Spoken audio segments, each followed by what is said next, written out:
Hello, everyone, and welcome to this special panel discussion on World Homeless Day. My name is Marnie Thomas, and I'm honored to be your moderator today. I am a system improvement advisor with Community Solutions, and I have the distinct pleasure of getting to work with the Hennepin County Built for Zero team. Before we begin, I'd like to take a moment to acknowledge the current crises that many are facing. Our hearts go out to those impacted by Hurricane Milton, Hurricane Helene, as well as the families displaced by the devastating fire this morning in South Minneapolis. These events serve as an urgent reminder of the fragility of housing stability and the critical importance of the work we are here to discuss today. We just premiered Keep Showing Up, a film that captures the incredible work being done by Hennepin County to address chronic homelessness. As we move into the discussion, we'll dive deeper into the powerful stories and strategies highlighted in the film. We are joined by Danielle Werder, Senior Department Administrator for Housing Stability in Hennepin County, Tanita Hatley, the social worker whose dedication is at the heart of many of the stories that you just saw, and Justin Dempsey, Social Work Unit Supervisor with the Homeless Access Team.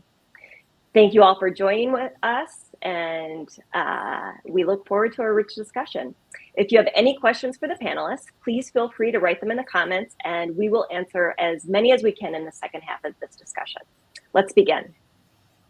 Tanita, the film, we see you working closely with individuals experiencing homelessness. How do you balance the emotional weight of your work with the need to keep showing up every day for your clients? Well, thank you, Marnie, for that question. And thank you all for coming. And I appreciate the opportunity to share our story with you. In the film, it's not just me that's carrying this weight. It's like Justin, it's Danielle, it's Randy, and it's a team effort. And we show up because they show up. And we understand that behind the scenes, my clients may not see Justin all the time. Every now and again, he makes a guest appearance, but they may not see Justin all the time, or they may not see Danielle all the time.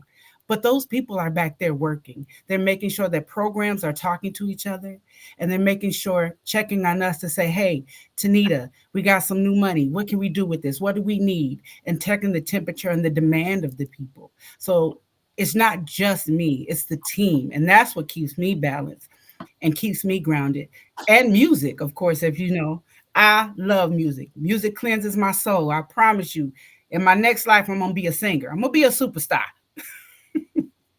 I don't doubt it, Tanita. And I love the shout out to your colleagues. It's so important to keep lifting people up.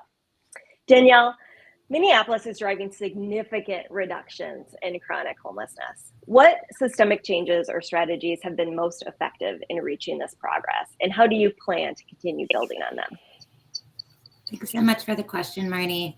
So some of the most effective strategies have been ones that are best practices nationally, like continuous improvement of our system using real-time data and by name lists, actively and structurally including people with lived experience of homelessness in all of our planning, hiring, and funding work.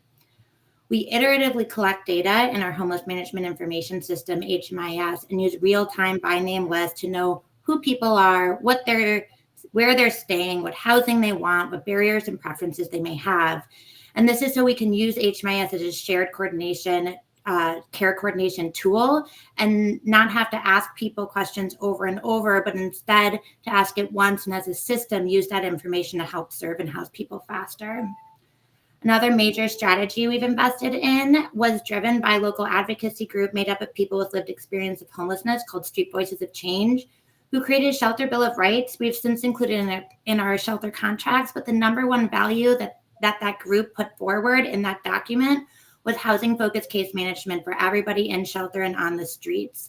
So we've been able to bring online an internal housing-focused case management team of right now 56 full-time employees who have housed over 1,300 people to date since January 2022 with a 94% retention rate.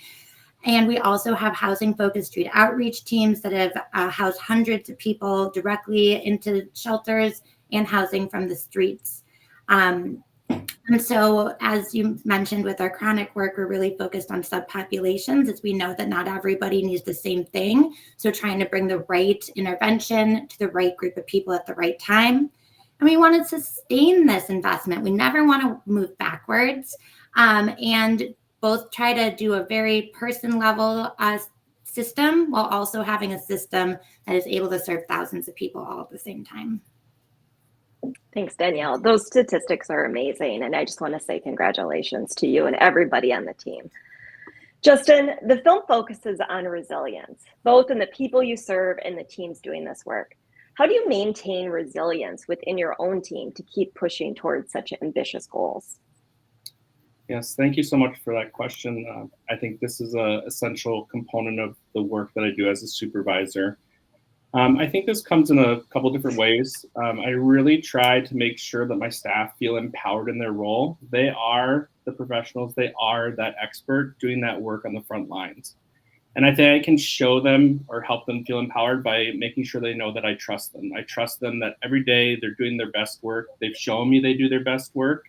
And I can show that to them by providing them with autonomy in their work. They have the skills and the experience to make those decisions and to move forward with working with their folks.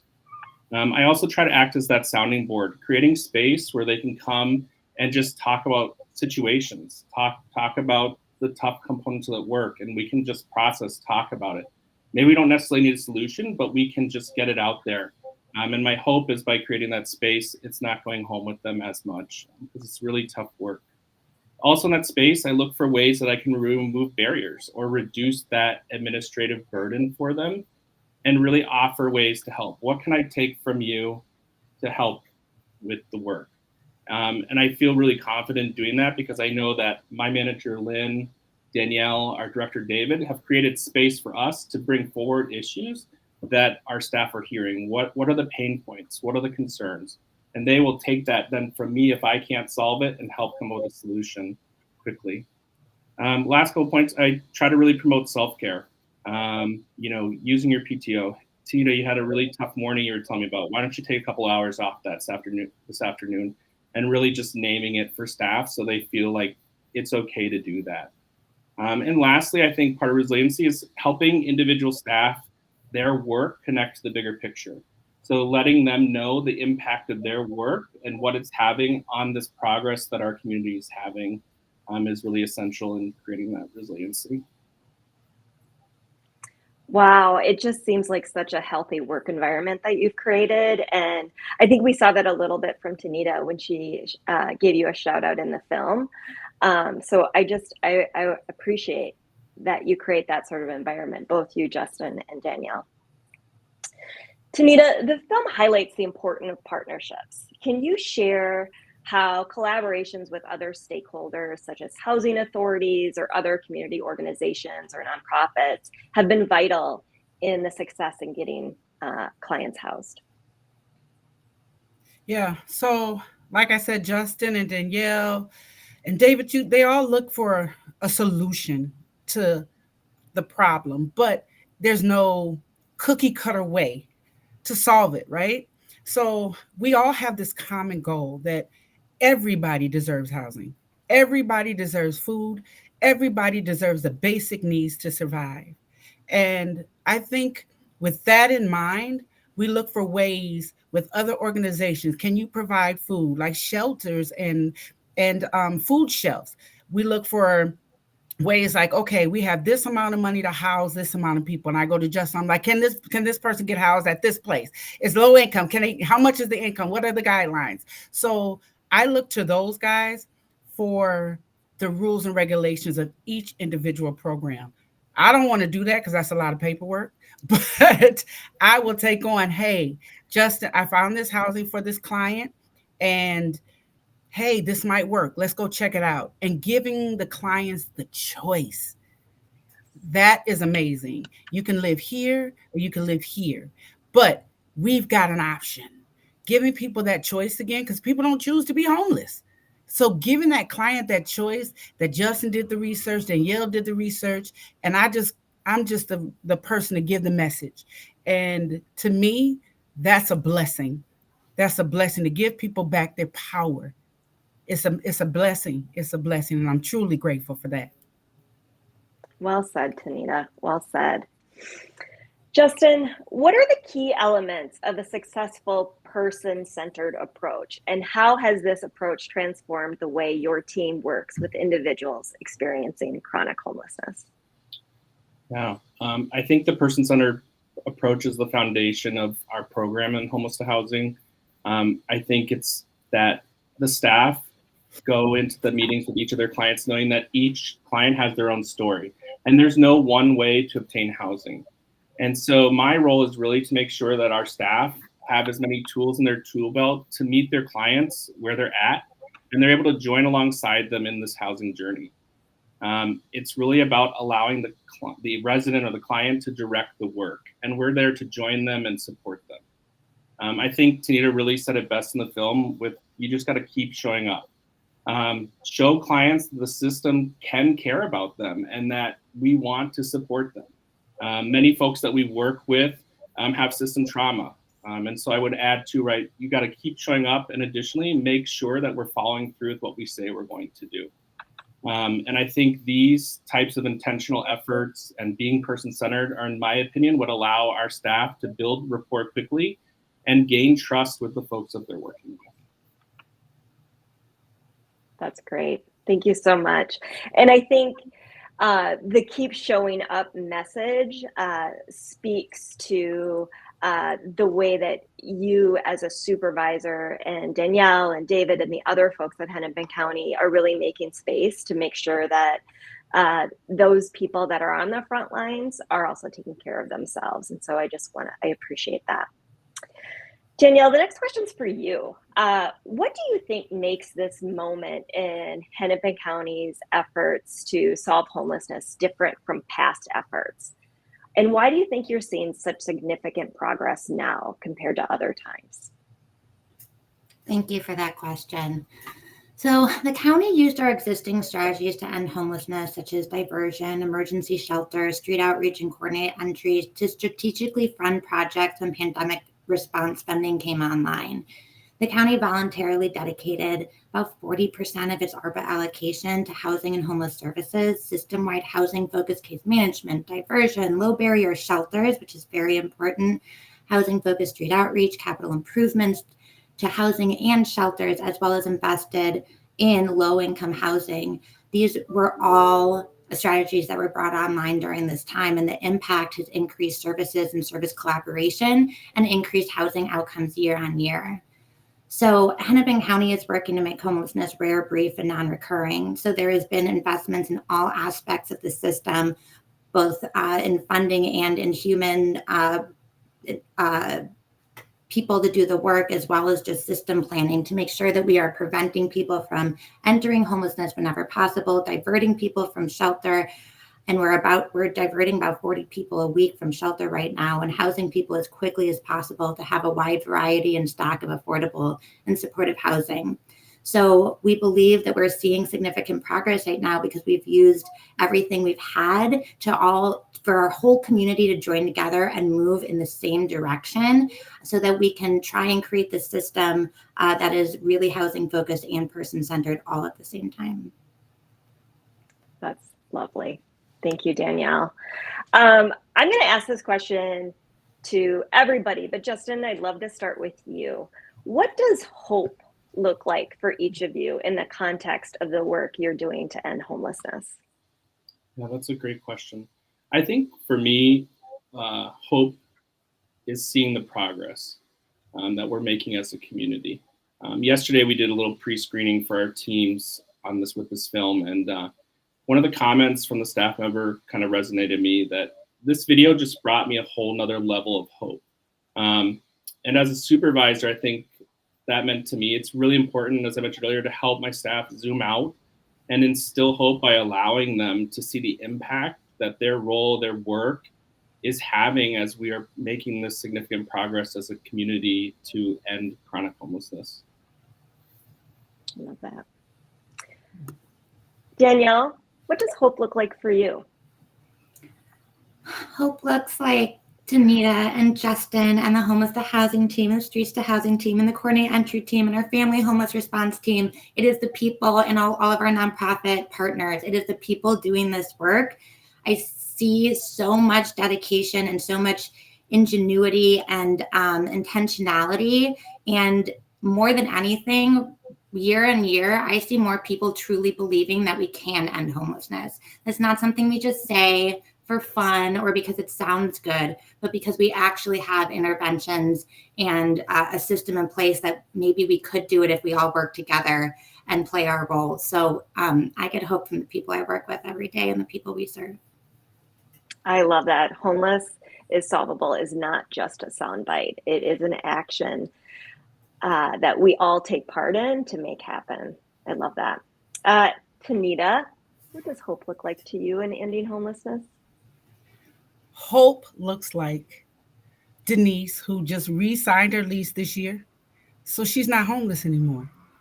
Hopes looks like Mr. Frank, who has his medication, has a waiver, has somebody looking after him. Hope looks like relationships that do work and people really do care. And it starts from the top and it comes all the way down. Like Danielle and Justin said, hopes look like us. That's hope. Like each one teach one. Justin knows something that I don't know. I may know something about a client that's kind of different and not a cookie cutter way. We'll go to Danielle. We don't know it all. So we'll figure it out together. That's what hope looks like to me. That's great. Thank you.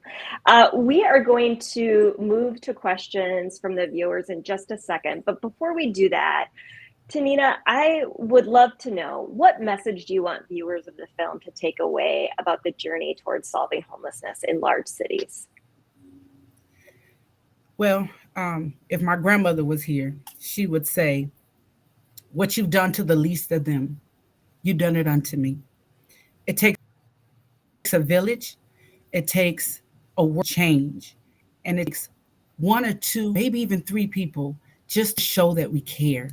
And so I just want them to look at this film and see that it's not just Tanita, it's Justin, it's Danielle's, it's Randy, it's Jordan to put the care packages together.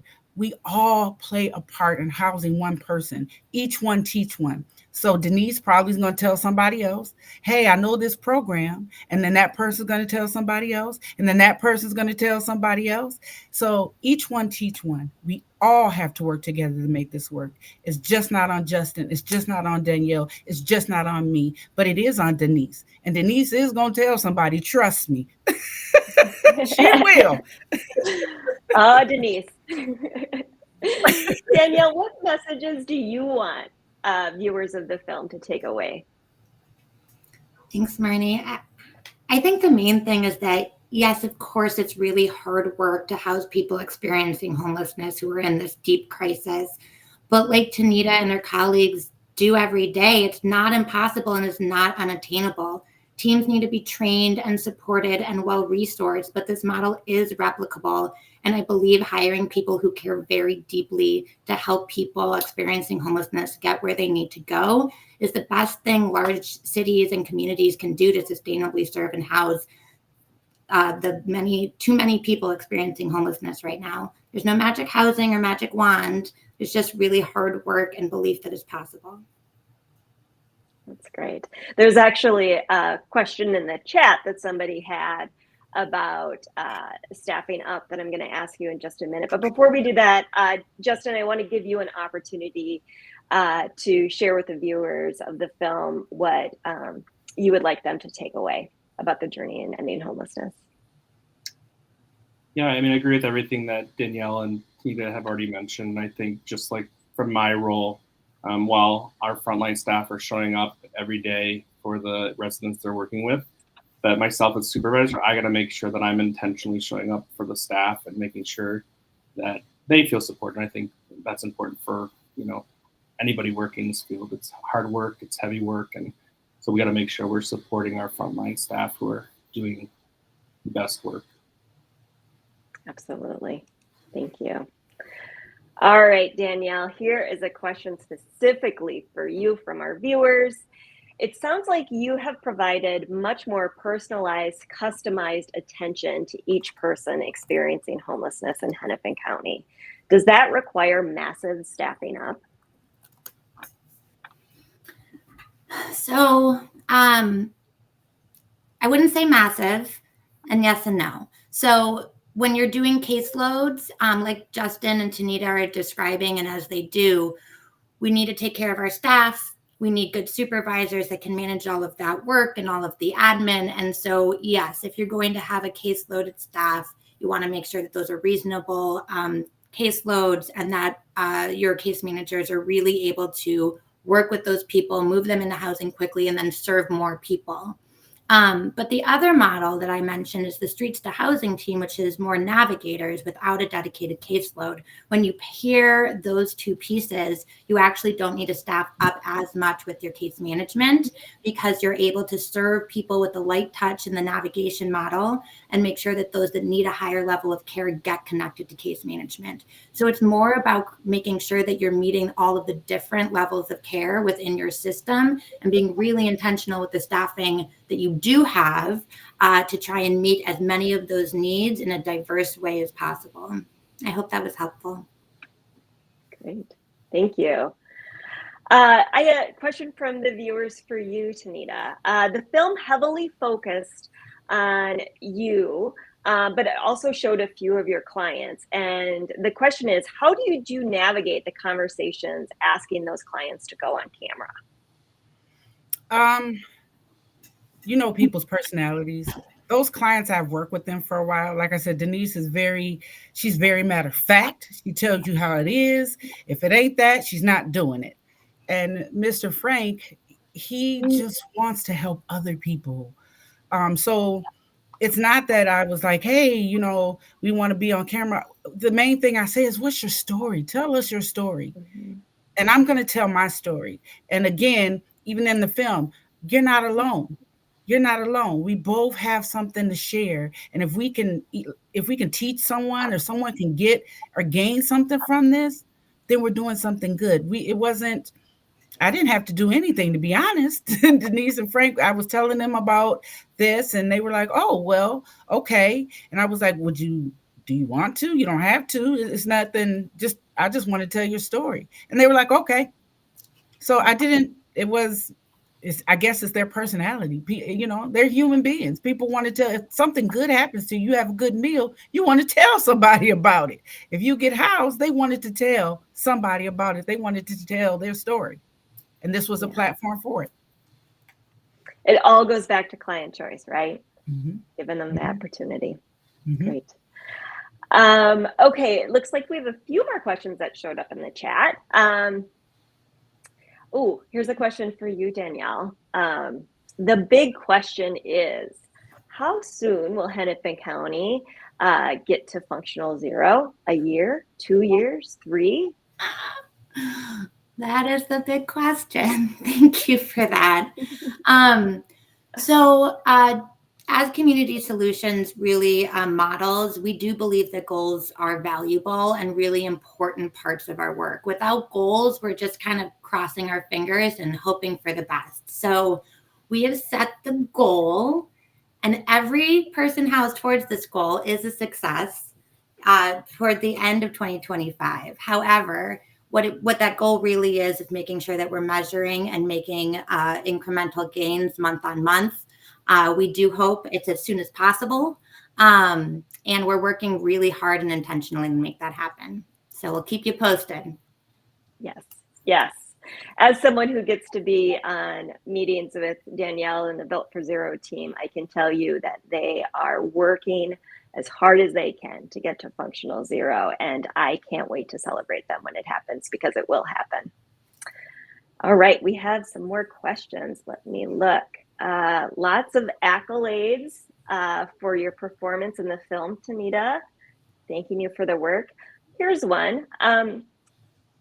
Speaking of hurricanes and inclement weather, what are some strategies your outreach team recommends to help people enduring homelessness find safety? Justin, I'm going to let you take that one if you don't mind. We'll find safety. That's a good question. Danielle, you might have more insight in this around the planning around our inclement weather. Yeah, thanks, Justin, and thanks, Marnie. It's housing. I would say that our our outreach team would say that because they're radically focused on housing and because being in an unsheltered setting is not safe or healthy for folks, that it's always a dangerous situation outside. So we're always working to get people into housing. That being said, we always want to have inclement weather plans. So we actually do make sure with all of our nonprofits that they have plans in place to support people. And during very warm weather, there's cooling centers. We have a warming page on our website that really helps bring people into safe spaces when it's very cold. So it's really trying to be planful and stay one step ahead while just making sure that like housing is really the answer to keep people safe during all of those issues. So let's try to get people housed relentlessly and radically as fast as we can. Great. All right, another question that has come up, and Daniela, you might be the best person to answer this as well, but I'll open it up to the group. How can the private sector real estate and finance community partner with service providers to bring more deeply affordable housing to market? Thank you for that. We're really lucky in Hennepin County to have a really excellent housing and economic development team. So as we're in housing stability, working on housing people and providing services and stability, our colleagues in the housing and economic development are really working to build affordable housing that will work for people. And they do that in a lot of different ways, and partnerships between public and private is a great partnership that we always leverage. And so we're always just trying to make sure that we are building new affordable housing using all of our resources, and again, using data to make sure that that housing is filling a new gap and serving a very specific group of people that may not have as much access or as much opportunity. That's great. Thank you. So it wasn't mentioned in the movie, but Hennepin County is also working towards reaching functional zero for veterans, and they're working very closely with MACV in the state of Minnesota. And Justin, I'd love for you to take this question. What are some of the strategies for ending or seriously reducing veteran homelessness that you've seen? Yeah, I think it's a similar approach that we have to ending chronic homelessness. In my team specifically, we have 3 staff dedicated, working solely with veterans. And I think we really have a strong partnership led by MDVA, the Minnesota Department of Veteran Affairs, our community partner, MACV, federal partner, the VA, really to all come together and develop solutions based on the veterans and what their feedback is and what the staff are seeing, and really seeing that group just lift up those ideas and get creative with how they can do that. A lot of really interesting interventions coming down, some focusing on income, some focusing on peer supports. So a lot of really exciting stuff in that realm. That's great. Thank you. There's definitely been a theme through this conversation about the importance of listening to those who are currently experiencing homelessness. So I'm glad that you lifted that up again. Thank you, Justin. All right. So I think we have time for a few more questions. Here's one. Somebody was asking about how much pushback do you get in the community when trying to start new housing projects? Danielle, I think you might be best equipped to answer this.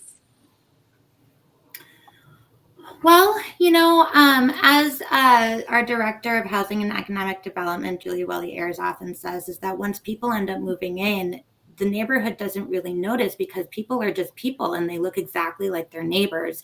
So it's really about how to message that and how to also message intentionality around filling gaps in the system that serve the whole community, right? So being able to translate what people care about and what people see into the housing that's being developed in their neighborhood, and that it is a positive thing and that it has been thoughtfully developed and there are supports on site and you can talk to us. We will show up at your community meeting. You can ask us questions. We are part of your community too.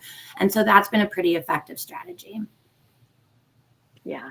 I think it's so important is changing that narrative around not in my backyard to yes in my backyard and getting the community to buy into that. So well said. All right. So give me a minute while I look through some of these questions. You talked a little bit about having a system that enables you to ask questions once and share the data. What other tools do you wish you had to help with your work? I think they're referring to a question that I had asked you, Danielle. So what other tools do you wish that you had to help your work that maybe you don't currently have? What's the wish list, I think is the question. Oh, Tanita and Justin, you probably have this like in your head written on a Post-it note somewhere. Yeah. I mean, I think my biggest wish list would be like, how do we reduce this administrative burden?